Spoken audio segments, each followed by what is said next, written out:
Hello అందరికి welcome back again. ఈరోజు మన రెసిపీ దొండకాయ ఫ్రై అండి. ఈ దొండకాయ ఫ్రై రైస్ లోకి కానీ చపాతీలోకి కానీ చాలా బాగుంటుంది. రసంతో నంచుకోవడానికైనా లేకపోతే డైరెక్ట్ అన్నంతో మిక్స్ చేసుకొని తినడానికైనా చాలా బాగుంటుందండి. అండ్ ఇప్పుడు దొండకాయ ఫ్రై కావాల్సిన ఐటమ్స్ ఏంటో చూద్దాము.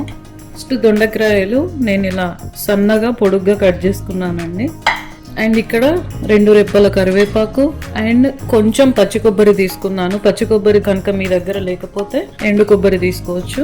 అండ్ 1 టేబుల్ స్పూన్ కారం, 1 table spoon salt, 1 table spoon పసుపు అండ్ 1 టేబుల్ స్పూన్ మినప్పప్పు. అండ్ ఇక్కడ నేను ఆవాలు జీలకర్ర మిక్స్ తీసుకున్నానండి 1 table spoon and 2 table spoons పల్లీలు. ఇప్పుడు స్టార్ట్ చేసేద్దాం మన రెసిపీని. ఇక్కడ నేను 4 టేబుల్ స్పూన్ ఆయిల్ యాడ్ చేస్తున్నాను. అండ్ ఈ ఆయిల్ కొంచెం హీట్ అయిన తర్వాత ఫస్ట్ పీనట్స్ మనము రోస్ట్ చేసి పక్కకు పెట్టుకుందాం. ఇక్కడ నేను పీనట్స్ యాడ్ చేస్తున్నాను. అండ్ ఈ పీనట్స్ రోస్ట్ అయిపోయాయండి. వీటిని నేను బౌల్లోకి తీసుకుంటాను. ఇప్పుడు మినపప్పు యాడ్ చేసుకోవాలి. లైట్ గోల్డెన్ బ్రౌన్ వచ్చింది. నేను ఆవాలు జీలకర్ర యాడ్ చేస్తున్నా. ఆవాలు జీలకర్ర చిటపడతలు ఆడుతున్నప్పుడే కరివేపాకు యాడ్ చేసుకోవాలి. కరివేపాకు వేగిపోయిందండి. నేను పసుపు యాడ్ చేస్తున్నా. దొండకాయలు యాడ్ చేసుకుంటున్నాను.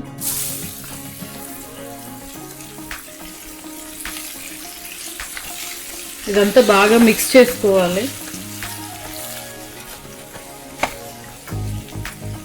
దీనిని మూత పెట్టుకోకుండా మనం మీడియం ఫ్లేమ్ లో పెట్టుకొని వేపుతూనే ఉండాలండి. మన దొండకాయ దగ్గరకు వచ్చేంత వరకు. ఒక హాఫ్ ఉడికిన తర్వాత అప్పుడు మనం సాల్ట్ యాడ్ చేసుకున్నాము.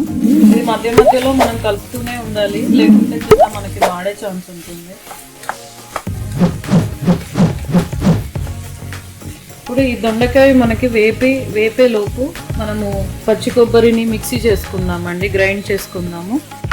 ఇక్కడ నేను మిక్సీ జార్ తీసుకున్నానండి. ఈ మిక్సీ జార్కి మన కొబ్బరిని యాడ్ చేస్తున్నా అండ్ ఇందులోనే కారం కూడా యాడ్ చేస్తున్నా. ఇప్పుడు దీన్ని మెత్తగా గ్రైండ్ చేసుకోవాలి. గ్రైండింగ్ అయిపోయిందండి. ఎలా ఉందో చూద్దాము. మనం ఈ విధంగా గ్రైండ్ చేసుకోవాలి, మెత్తగా పొడి పొడిలాడుతూ. మళ్ళీ కలుపుదామండి. మన వేపుడు అవడానికి కొంచెం టైం పడుతుంది, కానీ ఒకసారి తిన్నామంటే ఆ టైం మనకు వర్త్ అనిపిస్తుంది. చాలా బాగుంటుంది. అండ్ ఇలా కలుపుతూనే ఉండాలండి, వదిలేయద్దు. వదిలేస్తే కింద అడుగంటుతుంది. మీకు కావాలంటే మూత కూడా పెట్టుకోవచ్చు. ఇక్కడ నేను పెట్టట్లేదు. 5 మినిట్స్ తర్వాత చూడండి, మెల్లిమెల్లిగా మనకి ఫ్రై అనేది వేగిపోతుంది. చూడండి, ఇక్కడ సగం ఫ్రై అయిపోయింది. ఇప్పుడు నేను సాల్ట్ని యాడ్ చేస్తున్నా.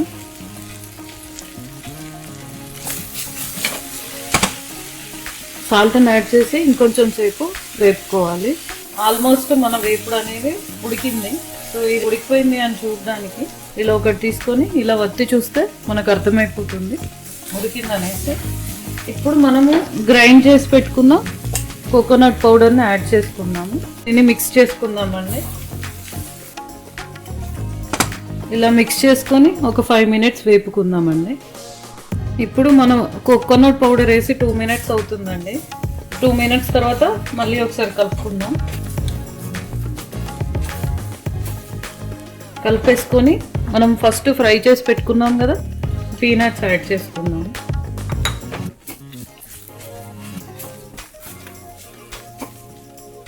ఇప్పుడు ఇంకొక 2 మినిట్స్ ఫ్రై చేసుకుందామండి. 2 మినిట్స్ తర్వాత చూడండి ఎలా అయిందో.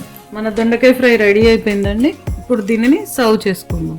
చూడండి, చాలా బాగుంటుందండి. నాకైతే దొండకాయ ఫ్రై చూస్తే ఆహా ఏమి రుచి అనిపిస్తుంది.